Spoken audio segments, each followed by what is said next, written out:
What's up, everybody, and welcome to Ryan's Travels. I'm Ryan, still traveling a lot all over the place. Today, what I want to talk about, and not necessarily has to do with traveling, but stick with me here. It's my cold plunge. So people that know me know I compete in Brazilian Jiu-Jitsu. I'm always achy and old feeling and everything else, and need something to help me keep going, right? So when I was back in America, in Phoenix, in my home that I had there, I had a cold plunge. I think I may have posted about it before, may not sure. But this time I did and bought a cold plunge with my new place that I'm at. I made sure that I had a patio or balcony that was big enough to be able to put a chest freezer out here. So I'm going to go ahead and show you the progression of building this thing. And so stick with me, guys, and let's do it. So basically, I went to the local Best Buy, Power Buy, or whatever it's called here in Pattaya, Thailand. And I ordered this thing. It came in like 2 days. They're obviously unloading it. These guys are great. They came in and, they unpacked it for me. So we'll take a quick little tour of me building this thing and getting it all together. Let's go. So this is the sealant that I use for cold plunge. Basically, it's silicone adhesive sealant. If you could get boat sealant or boat caulk, that's actually the best because of the fact that it keeps out water the best. And we want to keep this as safe as we can. So we're sealing all this to make sure there's no electrical current or anything when you get in it. We don't want anyone getting electrocuted. So basically what you'll see here is I go through all the seams, all the edges here. And of course, it's all dry and clean first. I make it nice and thick on there, and then I wait. It says to wait a couple of hours for it to dry, but I really wait about 24 hours, make sure it's really set in good, and hit all the seams here. And then once it's done being cured, I basically, you'll see here, this is me filling up the cold plunge. And as you can see, there is a mat on the floor here. I did that.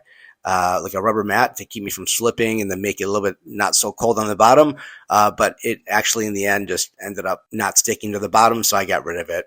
Also, as you see, I have a surge protector here. You want to make sure that we put everything into a surge protector and one that really works and trips properly in the event that obviously there's an electrical surge. Like I said, we have to make sure we keep safety first. What I'll do is before I get into the cold plunge is I will unplug what's plugged into the actual surge protector just for good measure, just because you never know. I mean, it takes 1 second to unplug it to not die and get electrocuted. So why not just do that? A telltale sign when you're filling up this tub here or the cold plunge is after you're done and the ground is dry. If you start seeing water out of the bottom of it, there's a chance that there's a leak, and you may have to empty it and reseal it if you like. I also go back and reseal it as I fill it back up. Every couple of months, I empty out the cold plunge every couple of weeks, but every couple of months I may take a look at it and see where I need to go ahead and reseal it for safety. And you can see here that on this particular cold plunge, it's set at 49 degrees Fahrenheit. The optimal temperature is between 48 and 51 or 52 degrees. You don't want to be shivering. If you shiver, that means that your body has gone into fight or flight and it starts, releasing more cortisol, and that's not good.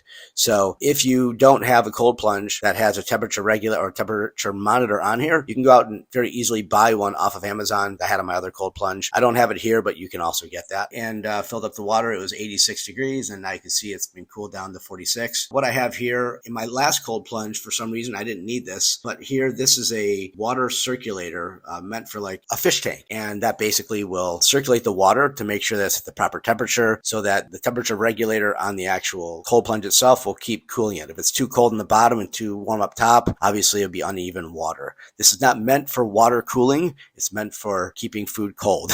So we use this in here. It's just a very small amount of money. As you can see here, it's 171 baht, which comes out to less than $6. I bought it on Lazada out here in Thailand. You can buy the stuff probably dirt cheap on Amazon. What else I have here is the food grade 6% hydrogen peroxide. And food grade peroxide basically will keep and kill all the bacteria in the water, so it doesn't have to, so you don't have to, keep emptying it every single time, and it works great. So anyway, that is my cold plunge, and I hope that you guys enjoyed the quick tour of it. Thank you for watching. I appreciate it very much. Please don't forget to click the like and subscribe button. Also, if there's a particular topic you'd like me to tackle and discuss on here, please don't hesitate to put it in the comment section.